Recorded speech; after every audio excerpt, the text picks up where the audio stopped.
आज हमारे पास कैबिनेट मंत्री है। मैं माननीय भरत चौधरी जी को बोलना चाहूंगा और एक पत्र भी लिखूंगा उनको कि इन सड़कों की स्थिति तत्काल दुरुस्त होनी चाहिए। और ये बहुत चिंताजनक विषय है भाई। किसी के बच्चा, जवान बच्चा अगर इस रोड में गिर जाए तो उस परिवार से पूछो क्या दुख होगा उसको। दोस्तों, चुनाव जैसे जैसे नजदीक आ रहा है वैसे वैसे सत्ता पक्ष के भीतर भी सवाल उठने लगे हैं। इस बार विपक्ष नहीं बल्कि बीजेपी के ही वरिष्ठ नेता और पूर्व प्रदेश मीडिया सह प्रभारी कमलेश उनियाल ने रुद्रप्रयाग की बदहाल सड़कों को लेकर अपनी ही सरकार को, अपने ही विधायक को, अपने ही मंत्री को कटघरे में खड़ा कर दिया है। उन्होंने स्थानीय विधायक और कैबिनेट मंत्री भरत सिंह चौधरी से सीधा जवाब मांगा है।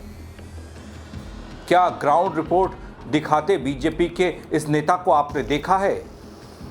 इस रिपोर्ट में क्या है बीजेपी के इस नेता की, आपको बताऊंगा पूरी खबर, पूरा मामला। नमस्कार, पहलाक, मैं पंकज रौतेला, आप देख रहे हैं अपना उत्तराखंड न्यूज। दोस्तों, उत्तराखंड में चुनाव आते ही विकास की बातें तेज हो जाती हैं, सड़कें याद आने लगती हैं, गड्ढे भी दिखाई देने लगते हैं और नेताओं को जनता की परेशानियां अचानक समझ में आने लगती हैं। लेकिन सवाल यह है कि आखिर चुनाव के समय ही विकास की याद क्यों आती है? जो सड़कें 5 साल तक बदहाल रही, उन पर चर्चा आखिरी कुछ महीनों में ही क्यों शुरू होती है? सवाल यह भी है, जो गड्ढे सालों से सड़कों पर थे, क्या वे चुनाव आते ही दिखाई देने लगते हैं? क्या यह जनता की नाराजगी का असर है दोस्तों, या फिर चुनावी सियासत की कोई शुरुआत? खबर को अंत तक जरूर देखिएगा, लेकिन उससे पहले आप देखिए ये वीडियो।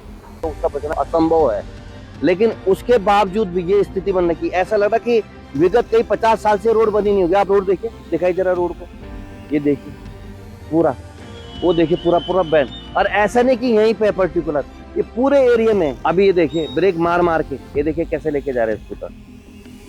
ये देखिए, देख रहे हैं आप, ये यहीं के हैं। ये देखो, ये है स्थिति। और गड्ढा नीचे दिख रहा, वहाँ गड्ढा देखो। अगर कोई नीचे गिर गया तो आज आने वाले टाइम पे घटना का एक ऐसा केंद्र बन रखा है, पूछो मत। ये स्थिति ये नहीं दिख रही है, ये बरसात के कारण हो रही है। मैं इस रोड में कम से कम 200 बार आया, कई बार हमने संबंधित प्रशासन को इसमें अवगत कराया। दोस्तों, मामला क्या है ये आप समझ ही गए होंगे, लेकिन इस बार मामला इसलिए चर्चा में ज्यादा है क्योंकि सवाल विपक्ष ने नहीं, विपक्षी नेता ने नहीं कोई आईना दिखाया, बल्कि सत्ताधारी दल के भीतर से उठी है आवाज। बीजेपी के पूर्व प्रदेश मीडिया सह प्रभारी कमलेश उनियाल ने रुद्रप्रयाग की सड़कों का हाल दिखाया है इस वीडियो के जरिए, जो आपने देखा, और हालात पर सवाल भी उठाए। स्थानीय विधायक और कैबिनेट मंत्री भरत सिंह चौधरी से जवाब तलब कर दिया। कहा कि आम जनता रोज टूटी सड़कों और गड्ढों से जूझ रही है। अब सवाल ये नहीं कि किसने आरोप लगाया, बल्कि सवाल यह है कि क्या ये गड्ढे आज बने हैं? क्या ये सड़कें चुनाव की घोषणा के बाद टूटी हैं? ये समस्याएं लंबे समय से मौजूद हैं दोस्तों। प्रदेश के कई हिस्सों में, कई विधानसभा क्षेत्रों में, अभी हाल में आपने देखा होगा, यहां तो गड्ढों की बात, सड़क की बात हो रही है। देहरादून में बीजेपी के एक विधायक को उनके आवास पर जाकर उत्तराखंड क्रांति दल के साथ कुछ क्षेत्रीय जनता ने घेर लिया था। बोला, वो सड़क कहां गई जो आपने 5 साल पहले वादा किया था? अब तो चुनाव आने वाला है। ऐसे ही सवाल अनगिनत हैं, ऐसे ही वीडियो अनगिनत आ रहे हैं, बीजेपी के अंदर से ही आ रहे हैं, बीजेपी में ही खलबली मचा रहे हैं। आज दुखद बात इसकी कि यहाँ के जिला पंचायत भी हैं, यहाँ पे प्रधान में बीडीसी में सब है, लेकिन उसके बावजूद भी स्थिति है। और अब हमारा सौभाग्य है कि हमारे जो विधायक है वो आज कैबिनेट मंत्री बन गए। मैं उनसे कहना चाहूंगा, आप ये जाकर के क्षेत्र में अपनी गाड़ी लेकर के क्यों नहीं जाते भाई? आप खाली मतलब अभी कई लोग प्रशासन के पास बैठ रहे हैं कि साहब हम डीएम के यहाँ धरना देंगे, हम विभाग में धरना देंगे। आज हमारे पास कैबिनेट मंत्री है। मैं माननीय भरत चौधरी जी को बोलना चाहूंगा और एक पत्र भी लिखूंगा उनको कि इन सड़कों की स्थिति तत्काल दुरुस्त होनी चाहिए। और ये बहुत चिंताजनक विषय है भाई। किसी के बच्चा, जवान बच्चा अगर इस रोड में गिर जाए तो उस परिवार से पूछो क्या दुख होगा उसको। वैसे दोस्तों, उत्तराखंड के लोग शायद इस तस्वीर के सबसे बड़े गवाह हैं। पहाड़ से लेकर मैदान तक, खासकर बारिश में, मानसून में सड़कें टूट जाती हैं। अभी भी हाल कुछ ऐसा ही है। कहीं डामर बह जाता है, कहीं पुल धंस जाते हैं, कई महीनों तक सड़कें बंद रहती हैं। गांव का व्यक्ति हो, व्यापारी हो, छात्र हो या 4 धाम यात्रा पर जाने वाला वो श्रद्धालु जो देश और विदेश से आ रहा है, सबको इसकी कीमत चुकानी पड़ती है, इस विकास की, कागजी विकास की, दावों की विकास की। लेकिन जिम्मेदारी तय करने की बात आती है तो फाइलें चलती हैं, बयान आते हैं और फिर मामला धीरे धीरे धीरे ठंडा पड़ जाता है। चुनाव आता है, जीत जाते हैं, फिर से खत्म मुद्दे। लेकिन इस बार मामला कुछ दूजा लगता है। आज ये कहीं ना कहीं इसकी जांच भी होनी चाहिए, ये रोड किसने बनाई है, और ये इसमें अगर जो लिप्त लोग पाए गए उसकी भी जांच होनी चाहिए। और मैं स्वयं इसके अंतर्गत आज माननीय मुख्यमंत्री और पीएमओ को भी लेटर लिखने वाला हूँ कि साहब ये रोड करीबन आज नहीं कई टाइम से ऐसे खराब चली जा रही है। तो ये बहुत चिंताजनक, बहुत दुखद विषय है ये। आप ये लगाइए, इस रोड में कम से कम कितने जनप्रतिनिधि आगे चले गए, 10 साल हो गए, 5-5 साल हो गए, किसी को 15-15 साल भी हो गए। उसके बाद इस रोड की स्थिति ऐसी है।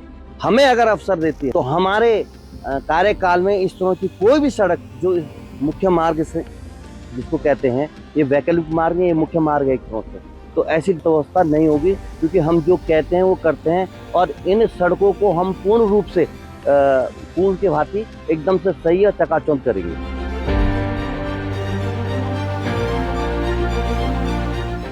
दोस्तों, सवालों का सिलसिला थमता नहीं है। जहां विपक्ष सवाल कर रहा है, आम जनता सवाल कर रही है, सत्तासीन दल के विधायकों से सवाल कर रही है, तो फिर क्यों ना मैं सवाल करूं? विकास करने में कंजूसी क्यों? आखिर करोड़ों रुपए की योजनाएं बनती हैं दोस्तों। आप सब ने देखा होगा, बजट स्वीकृत होता है हर साल। बजट स्वीकृति होने के बावजूद सड़क पर, जमीन पर कुछ नहीं लगता। टेंडर जारी होते हैं, पैसा कौन खा जाता है? कुछ ही महीनों में विकास की ऐसी तस्वीरें देखने को मिलती हैं जो पहाड़ से लेकर मैदान तक अभी दिखाई दे रही हैं। अगर निर्माण गुणवत्ता के अनुसार हुआ है तो हर साल वही सड़क फिर से क्यों बनानी पड़ती है? ये चारधाम ऑल वेदर रोड को लेकर भी सवाल है और पहाड़ों की सड़कों को लेकर भी सवाल है। अगर गुणवत्ता में कमी है तो फिर जिम्मेदार कौन है? किसे जिम्मेदारी दूं? क्या कभी किसी बड़े अधिकारी, ठेकेदार या जनप्रतिनिधि या आपके विधायक, आपके सांसद से ये सवाल होता है? जनता के सामने जवाब मांगा गया या फिर नहीं? जब वोट मांगने के लिए आते हैं हाथ जोड़कर, ये स्थिति कमोबेश बनी रहती है दोस्तों। ये सिर्फ सड़कों का हाल नहीं है, शिक्षा, स्वास्थ्य को भी देख लीजिए आप। और अब बात आती है चुनाव की। 2027 विधानसभा चुनाव दूर नहीं है ज्यादा, और ऐसे में हर नेता जनता के बीच में जा रहा है। आप भी देख रहे होंगे, चाहे बीजेपी के हैं, कांग्रेस के हैं, उत्तराखंड क्रांति दल के हैं, जो दावेदार हैं वो भी हर मंच से विकास के दावे होने शुरू हो गए। नई घोषणाएं भी होने लग गई, नई योजनाओं का वादा हो गया। लेकिन जनता के मन में सवाल भी कई हैं। पिछले 5 सालों के अधूरे कामों का हिसाब कौन देगा? बदहाल सड़कें, पेयजल की समस्या, स्वास्थ्य सुविधाओं की कमी और पलायन जैसे मुद्दे पर ठोस जवाब मिलेगा या फिर नहीं? दोस्तों, कहने को तो लोकतंत्र है, और इस लोकतंत्र में जनता, आप सब लोग सिर्फ वादे नहीं चाहते ना, बल्कि काम देखना चाहते हैं। सड़क सिर्फ डामर की परत नहीं होती दोस्तों, जो ये बीजेपी के नेता बता रहे हैं। अपने ही विधायक के खिलाफ, अपने ही मंत्री, अपने ही सरकार के खिलाफ जो ये बोल रहे हैं, इसका सियासी मकसद भी हो सकता है। ज़रूरी नहीं कि ये आज इनको ये गड्ढे याद आ रहे हैं, ये सड़क दिखाई दे रही है जिसकी कनेक्टिविटी बता रहे हैं, जिस पर दबाव बता रहे हैं, कितने लोग निर्भर हैं ये बता रहे हैं। गांव की अर्थव्यवस्था, बच्चों की शिक्षा, मरीजों की जान, किसान की फसल, पर्यटन की रीढ़, सब यही वाली सड़कें हैं जो सड़क ये बीजेपी के नेता दिखा रहे हैं, जिनको आज याद आई है कि भैया इस पर तो चलना भी दूभर है। जब सड़क खराब होती है तो उसका असर पूरे क्षेत्र की जिंदगी पर पड़ता है दोस्तों। कई सारी इस मानसूनी बारिश में सड़कें टूटी हैं, कई गांव, कई इलाके मुख्यालय से बिल्कुल कट चुके हैं,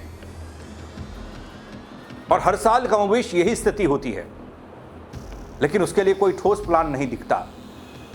कहते हैं आज जरूरत इस बात की है कि विकास चुनावी मौसम का मुद्दा न बने, बल्कि पूरे 5 साल की प्राथमिकता बने। लेकिन वो प्राथमिकता दिखती कहां है?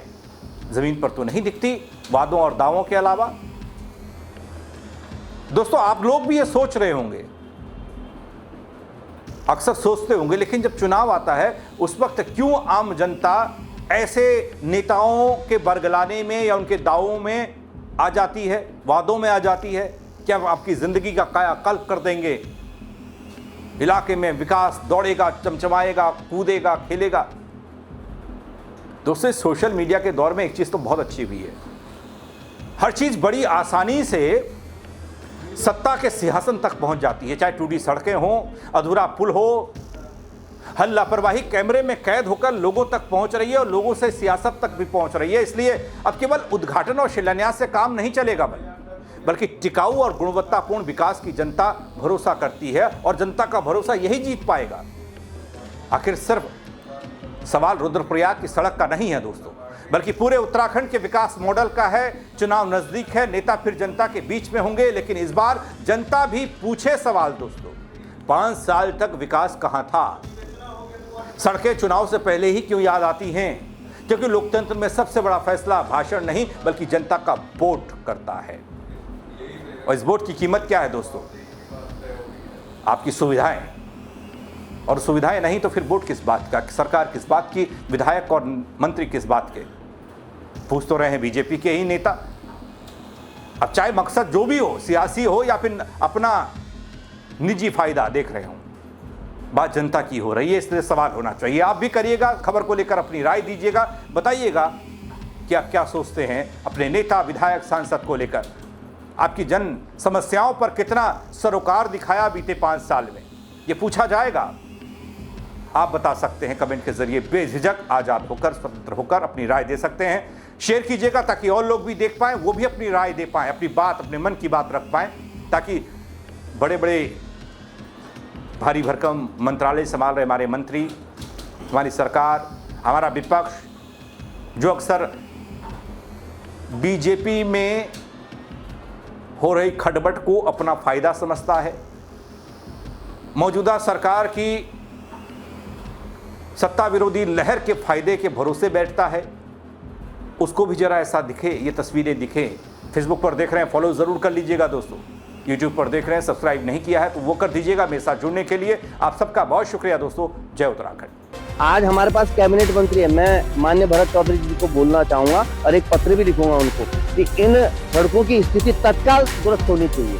और ये बहुत चिंताजनक विषय है भाई, किसी के बच्चा, जवान बच्चा अगर इस रोड में गिर जाए तो उस परिवार से पूछो क्या दुख होगा उसको।